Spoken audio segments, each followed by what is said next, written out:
હાથમાં કુમકુમ, શ્રીફળ અને પ્રગટાવેલા દીવા સાથે ભરેલી થાળી લઈ પૂજા કરતી આ મરાઠી મહિલાઓ ગુડીની પૂજા કરી રહી છે.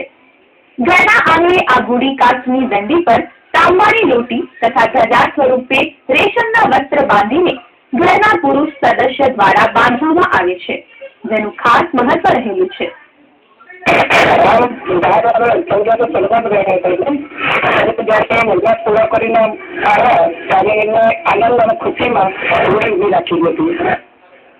આ દિવસે આ ગુડીની પૂજા મહિલાઓ દ્વારા કરવામાં આવે છે અને ખાસ નિવેદ પણ ચડાવવામાં આવે છે.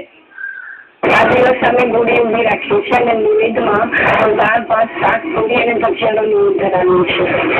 અને હળદી, કંકુ, એકબીજા સ્વાગત હોય ને સજાવીએ છીએ.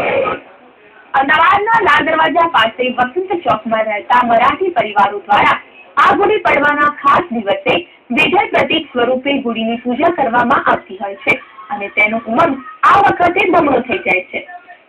14 વર્ષના વનવાસ પછી ભગવાન શ્રીરામ અયોધ્યા પહોંચ્યા હતા. તેમના વિજયના પ્રતીક સ્વરૂપે આ ગુડી લગાવવામાં આવે છે. આજે 28 વર્ષના વનવાસ પછી ભારતીય ટીમને શ્રીલંકા ઉપર વિજય હાંસિલ થઈ છે. એવામાં સચિનની ઈચ્છા પણ પૂરી થઈ છે.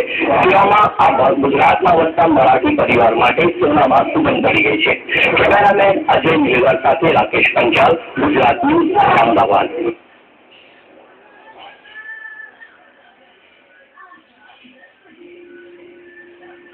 19 માર્ચથી ડીસાની મામલતદાર